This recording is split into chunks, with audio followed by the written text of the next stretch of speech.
প্রত্যেকটি মানুষ কাঠগড়ায় দাঁড়াবে এবং সেই জায়গাতে দাঁড়িয়ে সেই ব্যক্তিকে আল্লাহ তাআলা কিছু প্রশ্ন করবেন এবং তাকে উত্তর দিতে হবে। আসসালামু আলাইকুম ওয়া রাহমাতুল্লাহি ওয়া বারাকাতুহু। ইন্নাল হামদুলিল্লাহি রাব্বিল আলামিন ওয়াল আকিবাতু লিল মুত্তাকিন ওয়াস সালাতু ওয়াস সালামু আলা আশরাফিল আমবিয়া'i ওয়াল মুরসালিন নবিয়িনা মুহাম্মাদিন ওয়া আলা আলিহি ওয়া আসহাবিহি আজমাইন ওয়া আলা মান তাবি'আহুম বিইহসানিন ইলা ইয়াউমিদ্দিন, আম্মা বা'দ। عن ابن مسعود رضي الله تعالى عنه عن النبي صلى الله عليه وسلم قال: لا تزال قدم ابن آدم يوم القيامة عند ربه حتى يسأل عن خمس: عن عمره فيما أفناه، وعن شبابه فيما أبلاه، وعن ماله من أين اكتسبه وفيما أنفقه، وماذا عمل فيما علمه. رواه الترمذي وصحيح الجامع। উপস্থিত সম্মানিত দর্শক, মুসলিম ভাই বোন, আল্লাহ রাব্বুল আলামিনের অশেষ মেহেরবানি আল্লাহ তাআলা আজকে আমাদেরকে একটি দ্বীনি বৈঠক দারসে হাদিসে উপস্থিত হয়ে কিছু বলা শোনার তৌফিক দিয়েছেন। আল্লাহ তাআলার শুকরিয়া আদায় করব, আলহামদুলিল্লাহ। অতঃপর দরুদ ও শান্তি দ্বারা বর্ষিত হোক সমস্ত নবী ও রাসূলের উপর, খুসুসান আখির নবী মুহাম্মদ রাসূলুল্লাহ সাল্লাল্লাহু আলাইহি ওয়াসাল্লামের উপর। আল্লাহুম্মা সাল্লি ওয়া সাল্লিম আলাইহি ওয়া বারিক আলাইহি। বিরাদার ইসলাম, আমি আপনাদের সামনে আজকে দারসে হাদিস সহিহ তিরমিজি, সহিহুল জামি ও মিশকাতের একটি হাদিস আপনাদের সামনে তুলে ধরতে চাইছি এবং সেই হাদিসটাকে সামনে রেখে তার কিছু ব্যাখ্যা আপনাদের সামনে তুলে ধরব ইনশাআল্লাহ। আমরা সকলেই জানি যে আমাদেরকে আল্লাহ তাআলার কাছে ফিরে যেতে হবে। প্রত্যেকটি মানুষ মৃত্যুবরণ করবে এবং মৃত্যুর পরের যে জীবন, কবরের জীবন, তারপরে আল্লাহ তাআলা কিয়ামতের ময়দানে প্রত্যেকটি মানুষের হিসাব নেবেন। যেখানে হিসাবের দিন, কিয়ামতের দিন, রাসূলুল্লাহ সাল্লাল্লাহু আলাইহি ওয়াসাল্লাম এই প্রসঙ্গে বলছেন।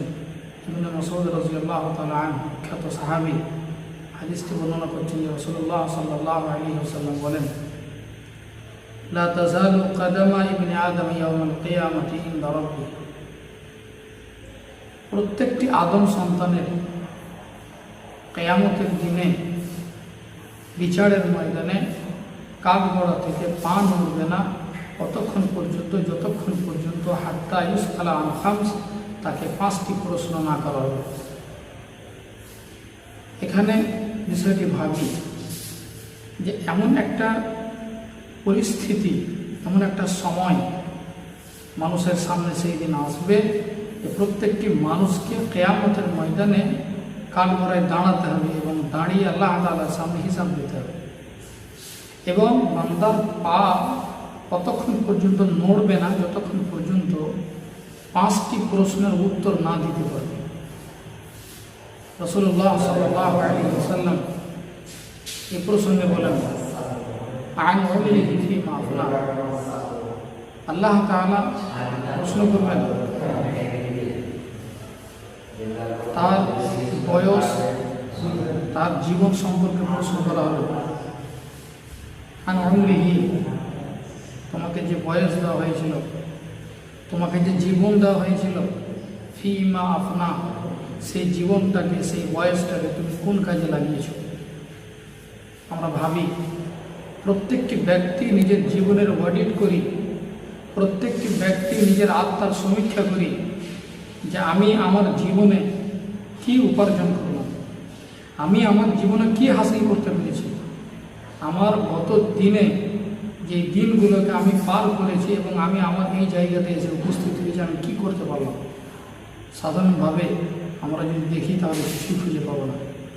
আমরা যারা 5 ওয়াক্ত মুসলিম, 5 ওয়াক্ত নামাজ পড়ি, নিজেকে মুসল্লির একজন পরিচয় দিই, আমরাও যদি আমাদের নিজের জীবনে খুঁজি তাহলে পাবো যে খুব বেশি হলে 5 ওয়াক্ত নামাজটা পড়ি, কিন্তু এমনও তো হয় আমাদের নামাজীদের ভিতরে এমনও ব্যক্তি আমরা আছি যে নামাজটা হয়তো পড়ি কিন্তু রুকু সিজদা ঠিক হয় না।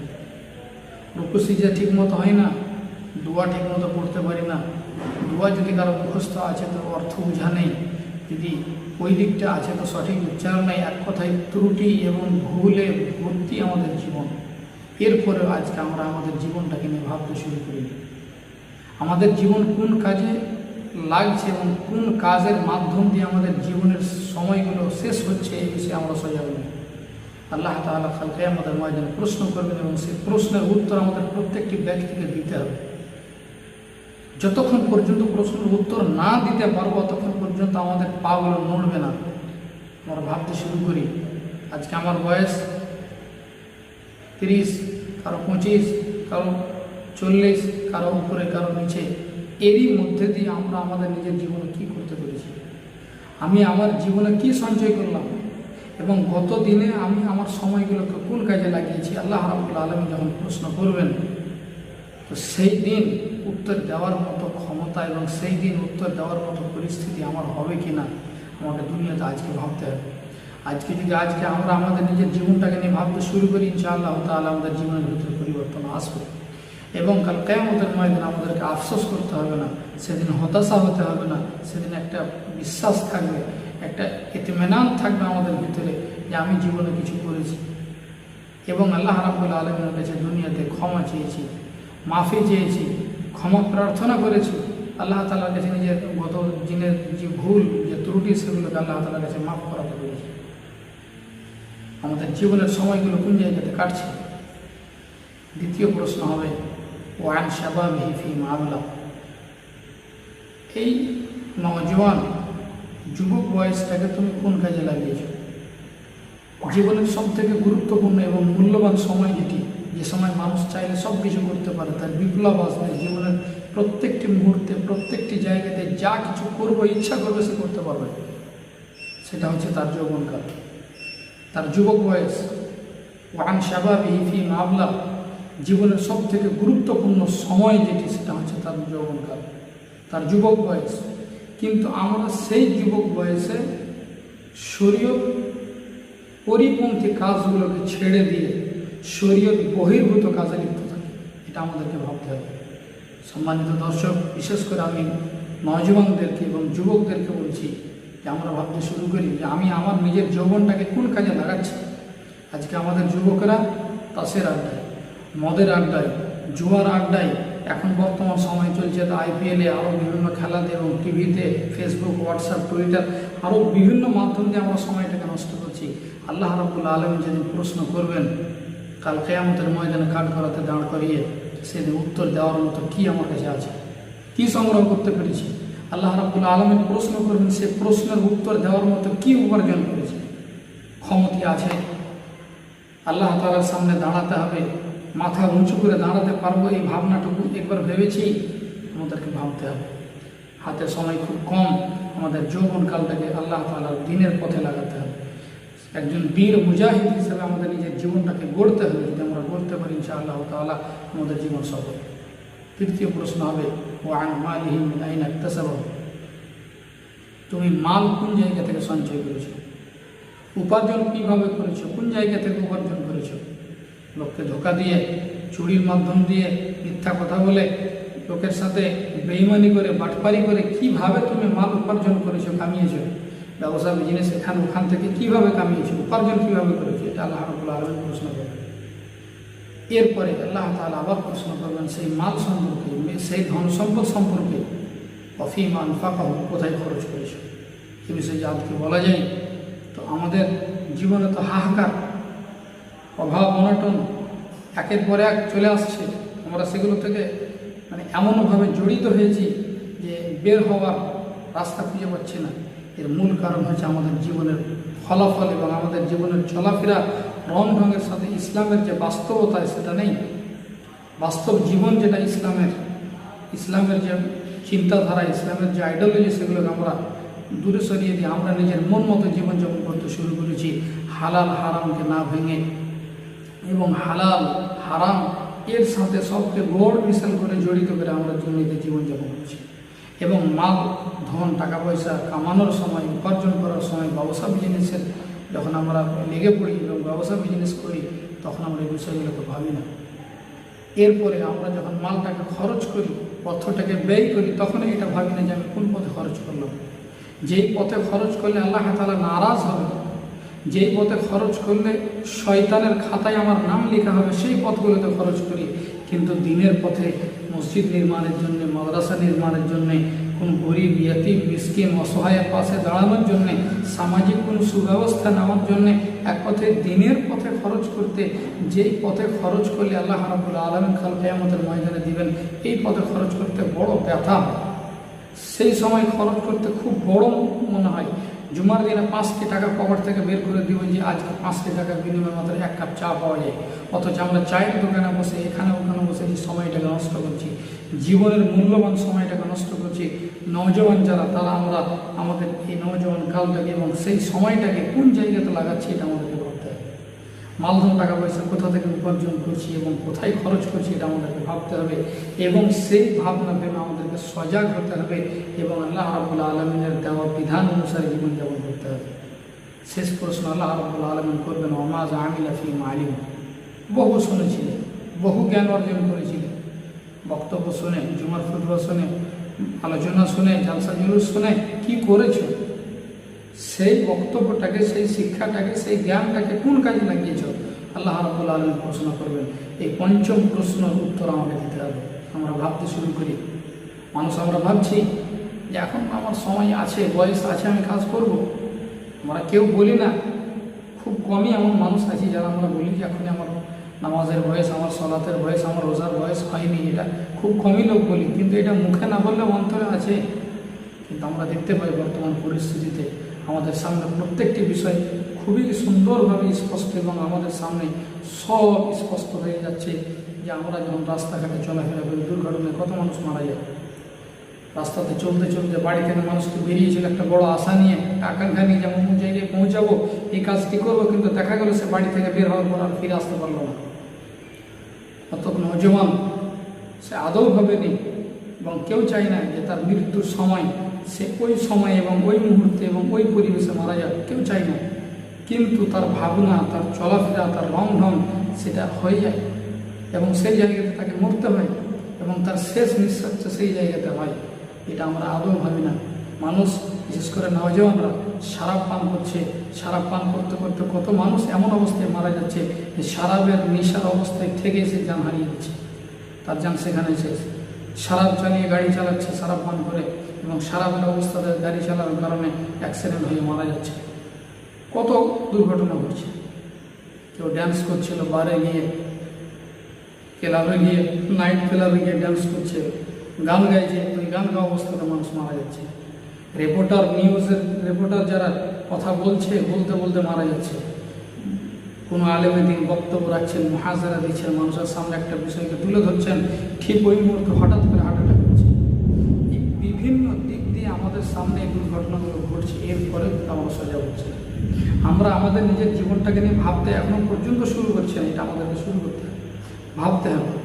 আলেমে দিন সিজদার অবস্থাতে, রুকুর অবস্থাতে, নামাজের অবস্থাতে মারা যাচ্ছেন। আমরাও চাই যে আমার শেষ নিঃশ্বাসটা যে সময় হবে, শেষ নিঃশ্বাস যে সময় আমরা নিব এবং আমার জীবন যেই মুহূর্তে শেষ হবে, আমরা সেই সময় অন্ততপক্ষে কালিমা লা ইলাহা ইল্লাল্লাহ মুহাম্মাদুর রাসূলুল্লাহ যাতে করে পড়তে পড়তে মরতে পারি। তার আগে যাতে করে আমরা নিজের জীবনটাকে পরিবর্তন করতে পারি, তওবা ও ইস্তেগফার করে নিজের ভুল ত্রুটিগুলো আল্লাহ রাব্বুল আলামিনের সামনে তুলে ধরতে পারি। এটা আমাদেরকে ভাবতে হবে, কিন্তু এই বিষয়ে আমরা ভাবি না। এই বিষয়ে আমরা সজাগ নই, কিন্তু আমাদেরকে সজাগ হতে হবে। আমি প্রত্যেকটি ব্যক্তিকে বলছি, যুবক ভাইকে বলছি, যুবতী মহিলাকে বলছি, যুবক বোনদেরকে বলছি এবং প্রত্যেকটি ব্যক্তিকে বলছি, সবাই আমরা আমাদের নিজের জায়গা থেকে ভাবতে শুরু করি। আমরা যদি আজকে ভাবতে শুরু না করি, আজকে বাহুতে বল আছে, শরীর সুস্থ আছে, আজকে যদি ইবাদত না করি, এই সময়টাকে যদি কাজে না লাগাই, কিন্তু কালকে আমাদের ময়দান আর হবে না, সেদিন আফসোস করতে হবে। আর একটি হাদিস বলে আজকের দার্সে হাদিস সমাপ্ত করছি। ইবনে আব্বাস রাদিয়াল্লাহু তাআলা আনহু বর্ণনা করছেন, قال النبي صلى الله عليه وسلم, রাসূলুল্লাহ সাল্লাল্লাহু আলাইহি ওয়াসাল্লাম বলেছেন, ইয়তানিম খামসান ক্বাবলা খামস, 5টি বস্তুর আগে বা 5টি বিষয়ের আগে 5টি বিষয়কে, বস্তুকে প্রাধান্য দাও, গনিমত মনে করো, ধন সম্পদ মনে করো। যেটা আমরা আদৌ করি না। ভাবি না আমাদের নিজের জীবনটাকে নিয়ে। জীবনের যে পরিবর্তন আছে একটা সময়ের সাথে, একটা কালের সাথে, একটা জীবনের যে উঁচু নিচু ঢেউ আছে, এগুলোকে আমরা কোনো সময় ভাবি না। রাসূলুল্লাহ সাল্লাল্লাহু আলাইহি ওয়াসাল্লাম বলছেন, ইগতানিমু খামসান ক্বাবলা খামসান, 5টি বস্তুর আগে 5টি বস্তুকে এবং 5টি বিষয়কে প্রাধান্য দাও, সেটাকে ধন সম্পদ, মূল্যবান দামি সম্পদ মনে করো। এটা আমরা করি না।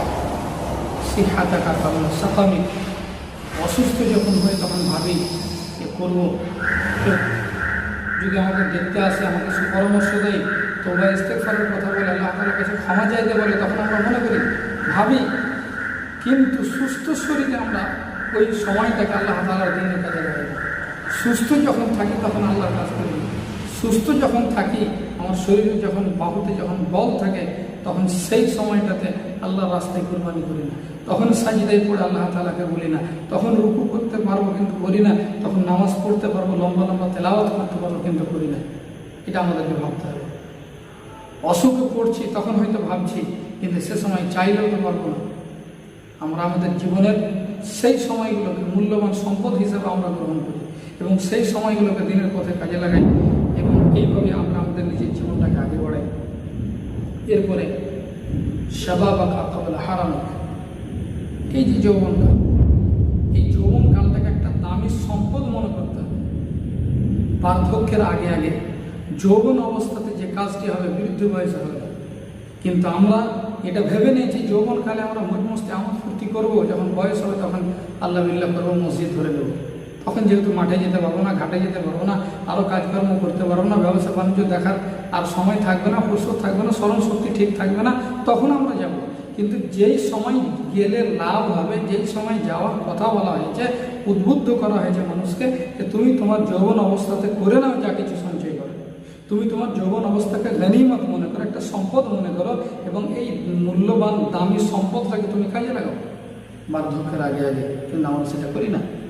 বার্ধক্যের আগে আগে আমরা সেগুলো করি না এবং বিষয়ে ভাবি না।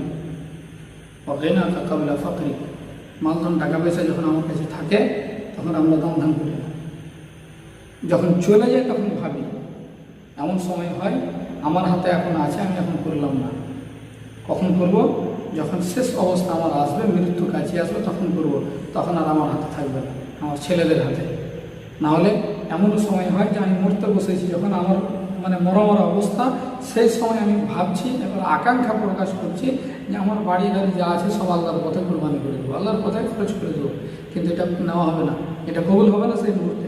সব থেকে বেশি যদি ওসিয়ত হিসেবে না হয় তো সুলুস না হবে, যেটা সরাসরি হাদিসের ভিতরে রাসূলুল্লাহ সাল্লাল্লাহু আলাইহি ওয়াসাল্লাম বলেছেন। তো এখানেও আমাদেরকে ভাবতে হবে যে আমি যখন ঋণী আছি, মালদার আছি, আমার হাতে আছে সম্পদ, তখন আমাকে করতে হবে। হতে পারে যে আমার হাত থেকে আল্লাহ তাআলা ছিনিয়ে নিতে পারে। এটা একটা পরীক্ষা। আল্লাহ তাআলা পরীক্ষা করেন কাউকে মাল দিয়ে, আবার কাউকে পরীক্ষা করেন মালধন টাকা পয়সা তার কাছ থেকে কেড়ে নিয়ে। আমার কাছে যে মালধন টাকা পয়সা এসছে, আর এটা আল্লাহ তাআলার পক্ষ থেকে রহমত হিসেবে এসছে এবং এর আমাকে খোঁজ খবর রাখতে হবে এবং এর সৎ ব্যবহার করতে হবে। যদি করতে না পারি, হতে পারে আল্লাহ তাআলা আমাকে পরীক্ষা করার জন্য রেখেছেন, পরবর্তীতে ফেলিয়ার হয়ে যেতে পারে, সেটা আল্লাহ তাআলা আবার আমার কাছ থেকে কেড়ে নিতে পারেন, বা আমি আবার ফকির হয়ে যেতে পারি, দরিদ্র হয়ে যেতে পারি। কিন্তু এটা আমরা ভাবি না, এটা আমাদেরকে ভাবতে হবে এবং এ বিষয়ে সজাগ হতে হবে। 5টি গনিমত যে দামি সম্পদ বলা হয়েছে, এই দামি সম্পদগুলোকে আমাদেরকে ভাবতে হবে। ফিরাবাকা ক্বাবলা শুগলি, চতুর্থ বিষয় হচ্ছে যে ব্যস্ত হওয়ার আগে আগে যে ফুরসত আছে, যে অবসর সময়টা আছে, সেই সময়টাকে কাজে লাগানো।